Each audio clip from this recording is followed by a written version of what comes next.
damn late. I had to stop by the Wax Museum again and give the finger to FDR. We know Al-Qaeda, Zawahiri, is supporting the opposition in Syria. Are we supporting Al-Qaeda in Syria? Well,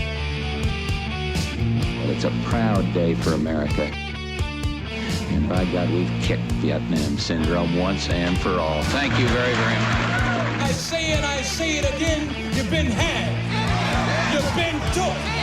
You've been hoodwinked. These witnesses are trying to simply deny things that just about everybody else accepts as fact. He came, he saw, he died. Well, we ain't killing their army, but we killing them. We be on CNN like, say our name, bitch, say it 3 times. The meeting of the largest armies in the history of the world. Then there's going to be an invasion. All right, you guys, introducing Elijah Magnier, an investigative reporter, war reporter from the Middle East, and his website is ejmagnier.com. It's N-I-E-R at the end there, ejmagnier.com, and you can follow him on Twitter as well. And he writes in multiple languages and has translations multiple languages of all of his articles there at ejmagnier.com as well.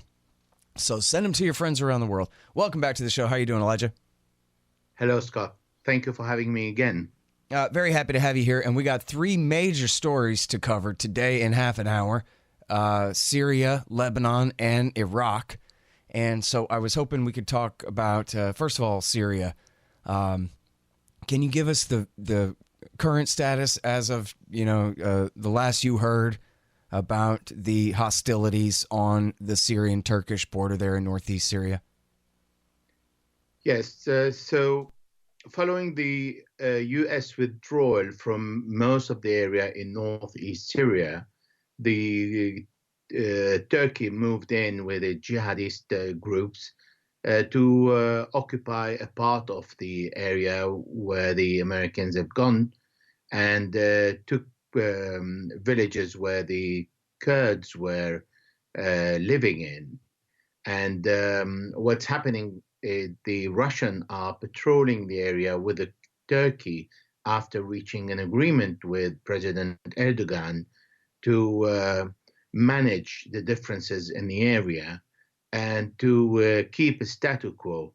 However, there are some strategic points like Tel Amr that the Turks and their jihadist allies would like to control, and because it controlled a part of it's a strategic hill and a strategic area, and the Syrian army is willing to defend it because it protects the whole area behind it, particularly Manbij and Aleppo. Therefore, they're fighting to hold the position, and the Russians are trying to implement the ceasefire, and they are patrolling with Turkish officers the area to make sure that the clashes ceases. On the same level, the Americans are also trying to walk in under the excuse of protecting the oil. And in fact, what President Trump wants is to keep some forces, several hundreds. We heard the defense secretary talking about 900 troops that will remain behind in different areas. So if he's pulling out 1,000 and 900 will remain, that's a total of 1,900, and information that we haven't heard before. Therefore, what he wants to do is just to put his hand on the Syrian oil, even if it is against the law and it has no legal right to do so. And it's equivalent to piracy because the oil belonged to the Syrian, and because Trump is aiming to pay off the expenses of his troop that he's willing to keep in Syria from the Syrian oil. Mm-hmm. Well, and about that last point first there on the oil, I mean, it seems an impossible task, right, for America to just blatantly violate the law by seizing that oil and then bringing in, as Trump said, maybe we'll bring in Exxon to invest hundreds of millions or even low billions of dollars to build, to invest in oil infrastructure there to be able to extract all that oil and get it out of there? And by what highway? And then drive it where? And the whole thing is, I understand. It makes sense to me that they want to keep it out of the hands of Damascus, but it doesn't make sense to me that even regardless of Trump's daydreams, that his government would actually be able to implement something like that. What do you think? Well, what is dangerous is what he said. He said, ISIS used to take it before, and I intend to take it now. So he's comparing basically the U.S. forces to ISIS. Mm-hmm. So it's exactly the same look. That's one point. The second, to keep it away from the Syrian government, but it belongs to the Syrian government. It is a Syrian oil. He has no right to become suddenly a pirate, as General Barry McCaffrey said. He's a retired commander who fought in Iraq, and a general who consider this act of Trump is just unacceptable to bring in Syria U.S. oil companies.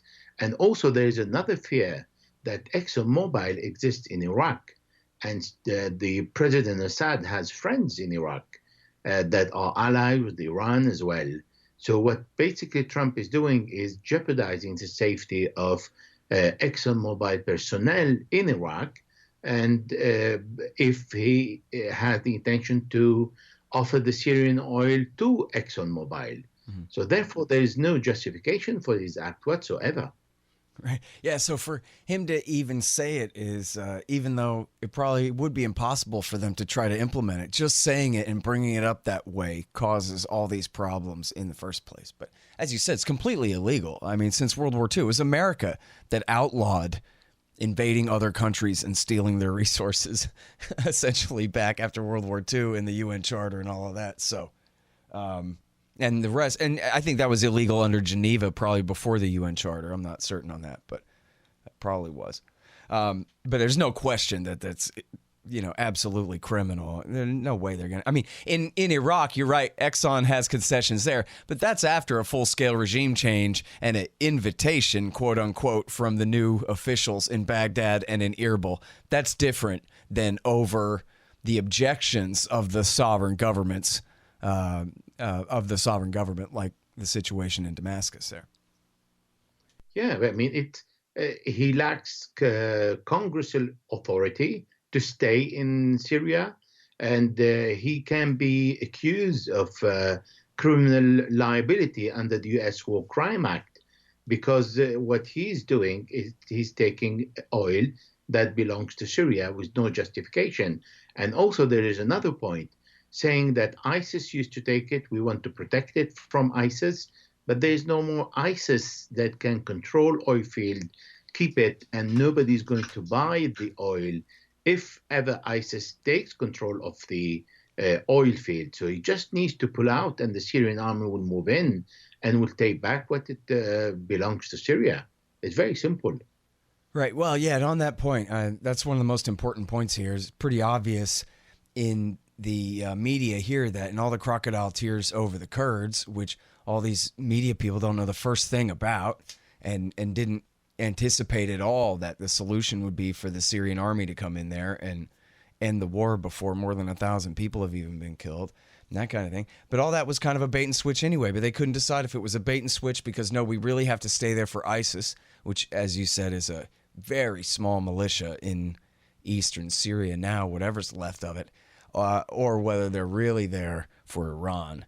And essentially, then still, like we're talking about with the oil, they're still there for Damascus. They haven't quite given up on the Obama policy, I guess, of not really regime change, but continuing to see both sides hemorrhage to death and refuse to allow the war to just end.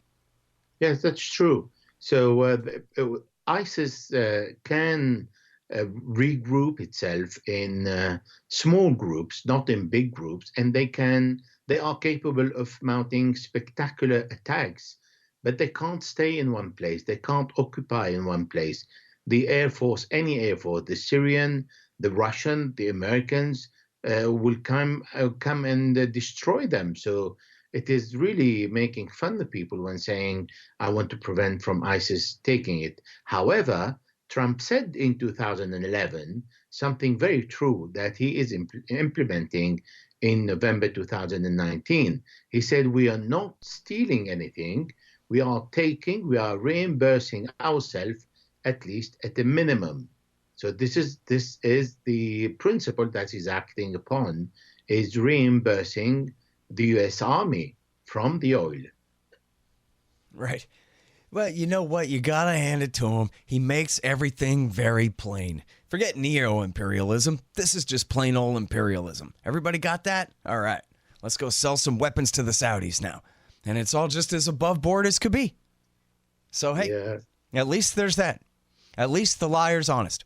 Hey, guys, I ever tell you about LibertyStickers.com? It's just nothing but anti-government propaganda for the back of your truck. I invented most of them, the good ones anyway. Anti-war stuff, anti-cops, making fun of all the candidates in the upcoming election. LibertyStickers.com. Hey, guys, check out the great lineup of podcasts we've got going on over at the Libertarian Institute. There's me, Foreign Policy in Focus with Kyle Anzalone, Free Man Beyond the Wall with Pete Quinones, a.k.a. Mance Raider, the Liberty Weekly podcast with Patrick McFarlane and Keith Knight, and our newest edition, Jen the Libertarian, with Jen Monroe. Check them all out at libertarianinstitute.org.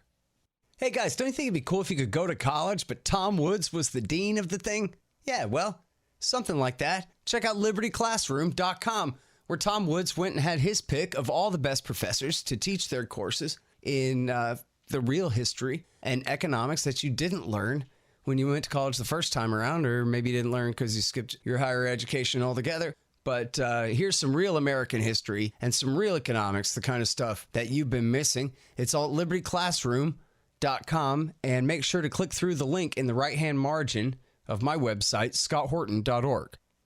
Hey, so what about this?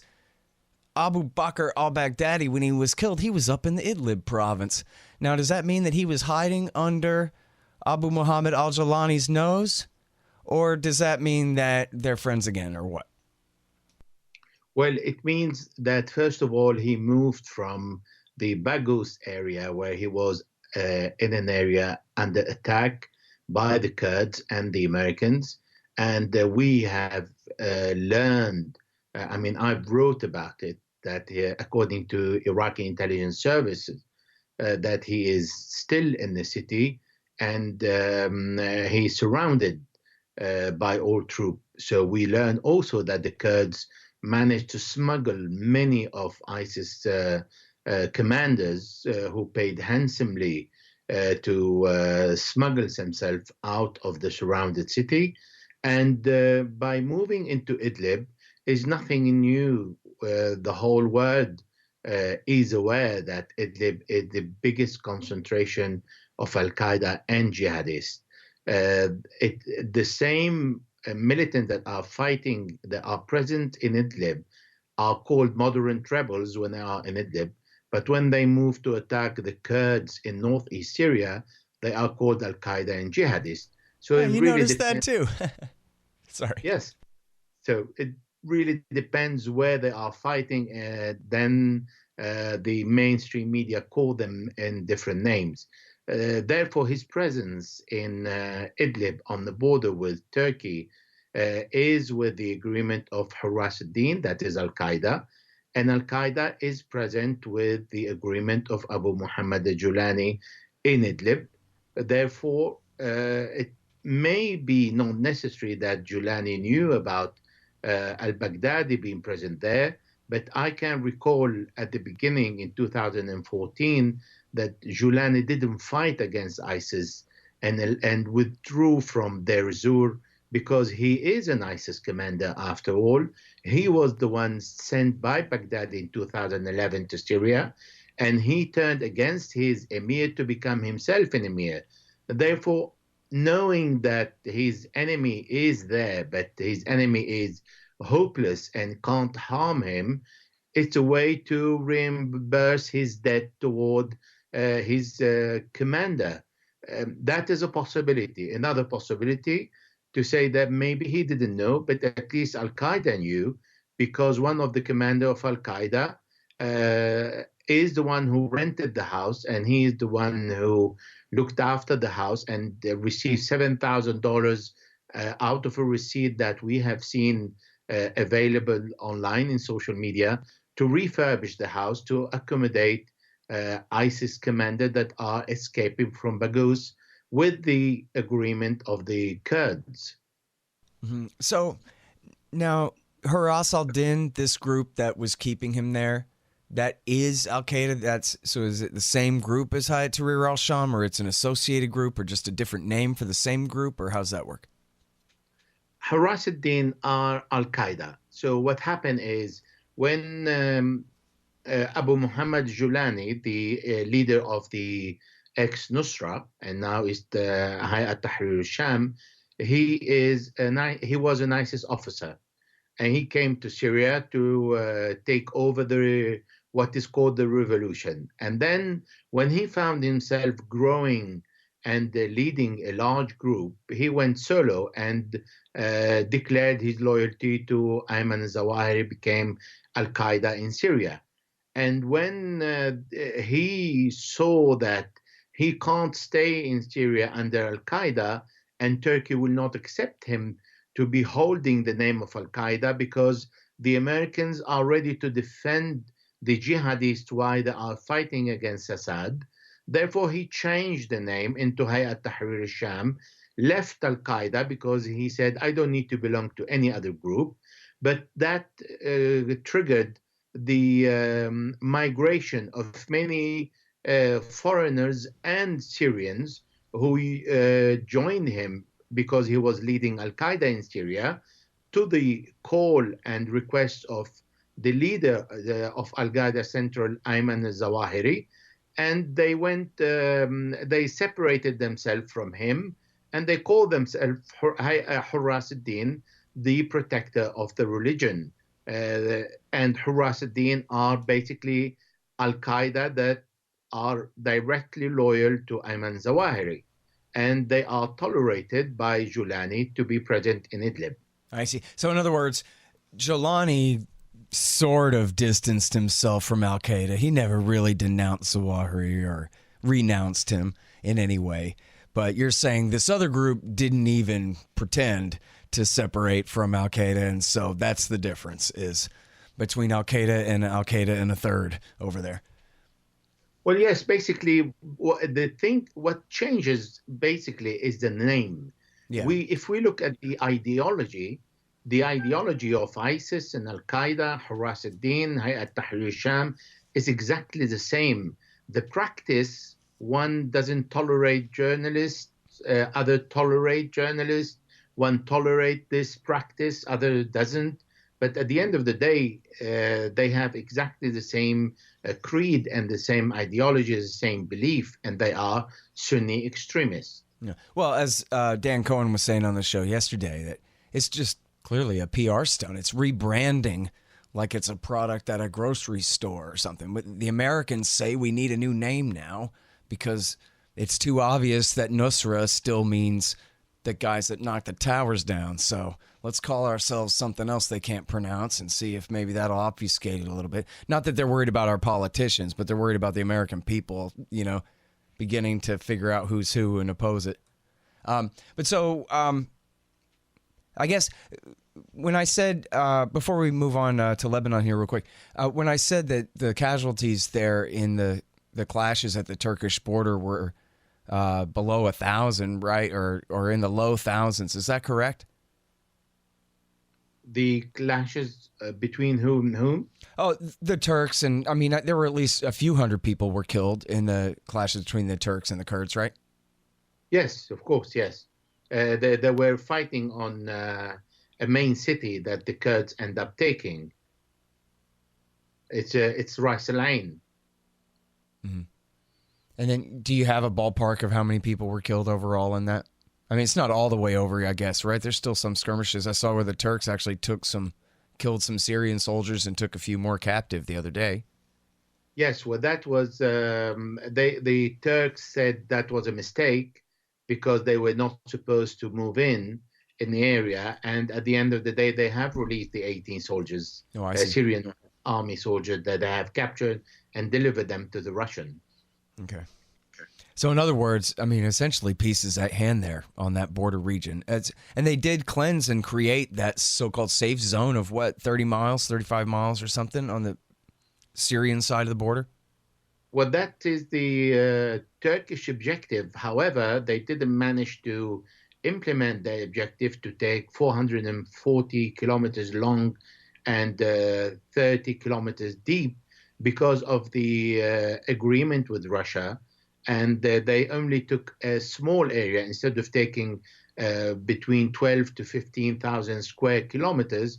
They are content now with 4,000 square kilometers. Okay. And, well, that's good for them too, right? Because they didn't want to bite off that much more than they could chew. And so it's, yeah. So it sounds like pretty much the deal's done. And it's right now it's just a matter of clarifying a couple of things. Like what? Well, the objective is to, Turkey is saying, I want to relocate the part of the 3.6 million refugees, Syrian refugees that I have, and probably 2 million. And when the attack on Idlib will happen, if it happens soon, then people who are escaping Idlib, they can come and seek shelter in this area, and that suits everybody. In the meantime, there is the dialogue of the reform of the constitution, the Syrian constitution, where there are 150 personalities from the opposition and from those who are loyal to the Syrian government discussing what they can change and what they can modify and come up with a constitution that suits everybody. So the Russian can put pressure on Turkey to pull out completely from Syria once a constitution is agreed by all parties, and then put an end to the jihadis and sell them for very cheap. Yeah. All right. Now, I'm sorry, because we only have about 9 minutes left here, or a little less than that, actually, to talk about Iraq and Lebanon. But it's sort of the same question, right, where these governments are just so corrupt that they end up stoking a lot of real opposition in these huge protest movements against them. But then that raises all kinds of questions about what is the CIA and the Mossad and their allies up to in, well, any place that there's a movement like this breaking out. So first, Lebanon, if you please, sir. Well, in Lebanon, people spontaneously went to the street because the corruption is as such, where 6 or 7 families or personalities, political party leaders are ruling the country since 1992.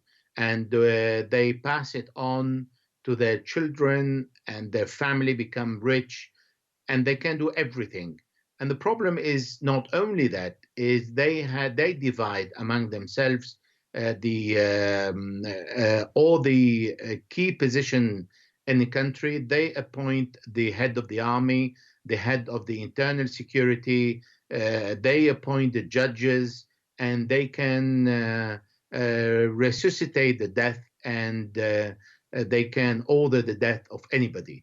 And they can take all the wealth of the country. So we can see that after all these decades, there is no consistent electricity in Lebanon. There is no water. There are no job opportunities. People pay several bills for electricity, for water. Bins are all over the places. The country stinks when you arrive at the airport. And then the entrance to Beirut is really unbearable.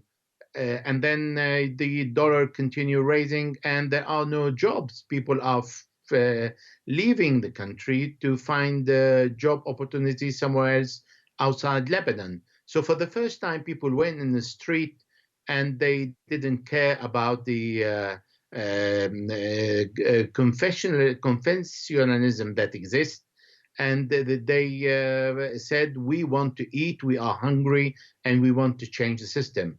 Unfortunately, it's not going to work, because what they need to do basically is just to go for the Article 95 of the Constitution and implement it. And Article 95 of the Constitution was written in 1943 and amended in 1990.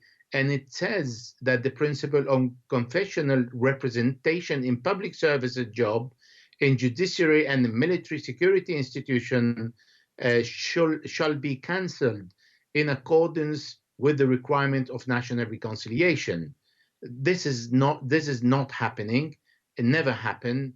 Every leader in the country can steal and then hide behind his religion, and then the head of the religion would move forward if this person is attacked and will scream saying, you are attacking the whole religion, you're not attacking the person, and there is no way out.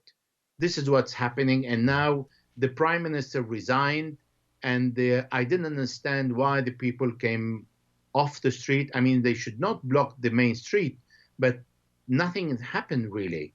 The prime minister resigned, but he's still a caretaker now.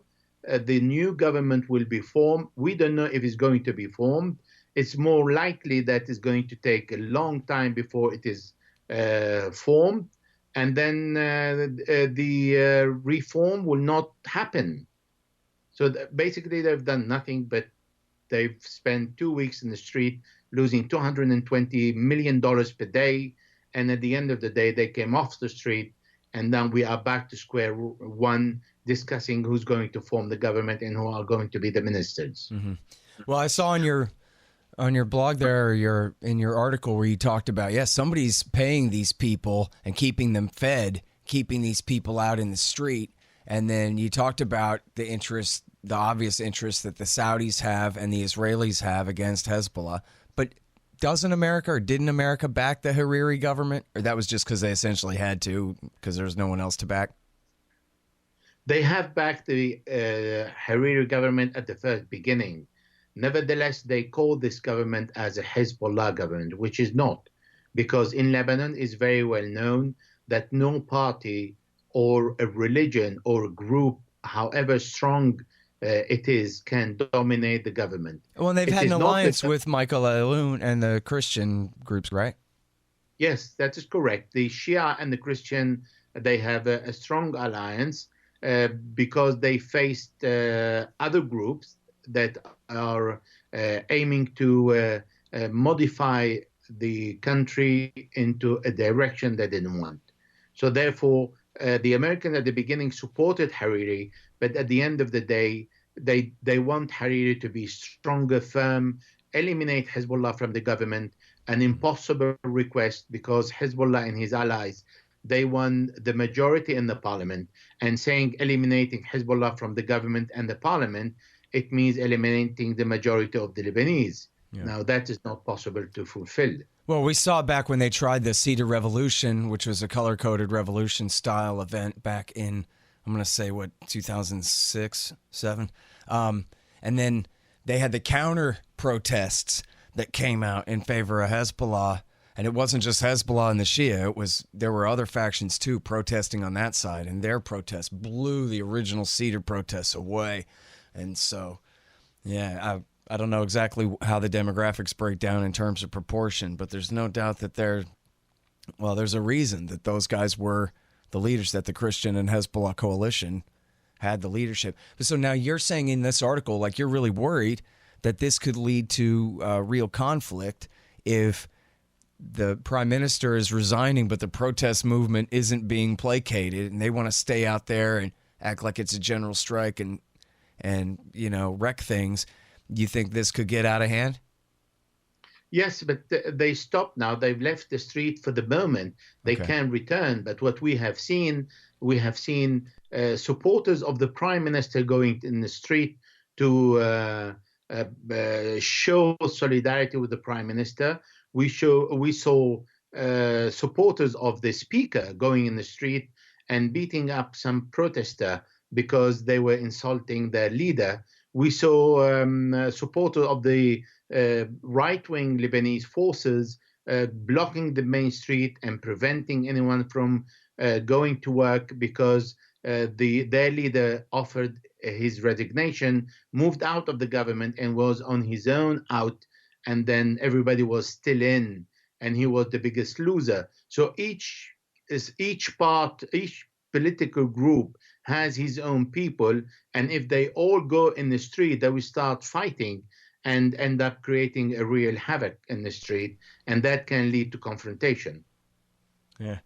Well, I mean, I know it's been a while now, 20 years now, but they had a 15-year civil war that collectively the people of Lebanon remember and would do anything to avoid replicating, right? I am not sure today, because you need a full shipment of weapons to land in Lebanon in the wrong hand and start again. We saw what happened to Syria. Yeah.